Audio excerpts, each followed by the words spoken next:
வணக்கம் நண்பர்களே. இன்றைய பதிவில் புரட்டாசி சனி எதனால் பெருமாளுக்கு உகந்தது என்பதை பற்றி தெரிந்து கொள்வோம் வாங்க. கிருஷ்ண பரமாத்மா மாதங்களில் நான் மார்கழி என்று கூறிய போதும் புரட்டாசி மாதமும் எதனால் பெருமாளுக்கு உகந்ததாக கருதப்படுகிறது, அதற்கு பிரதான காரணமாக இருப்பது என்னென்ன என்பதை தெரிந்து கொள்வோம். ஒவ்வொரு தெய்வங்களுக்கும் ஒவ்வொரு மாதம் மிகவும் சிறந்ததாக விளங்கப்படுகிறது. உதாரணமாக விநாயகப் பெருமானுக்கு ஆவணி மாதம் உகந்ததாக இருக்கப்படுகிறது. முருகப்பெருமானுக்கு வைகாசி, கார்த்திகை, தை, பங்குனி போன்ற மாதங்கள் உகந்ததாக இருக்கப்படுகிறது.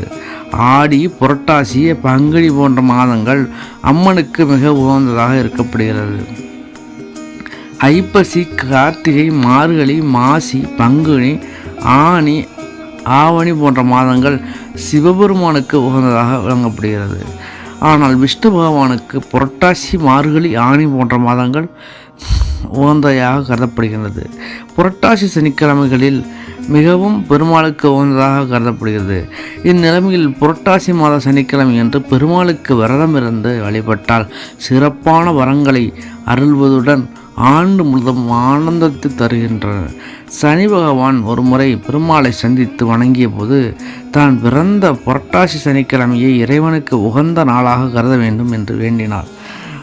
மேலும் புரட்டாசி சனிக்கிழமை தினங்களில் பெருமாளை வணங்குபவர்களுக்கு வேண்டிய வரத்தை தர வேண்டும் என்று 7 சனி மற்றும் சனி கிரகத்தால் பாதிப்படைவர்கள் விரதம் இருந்து வழிபட சனியின் தொல்லை நீங்க வேண்டும் என்று சனி பகவான் கேட்டுக்கொண்டார்.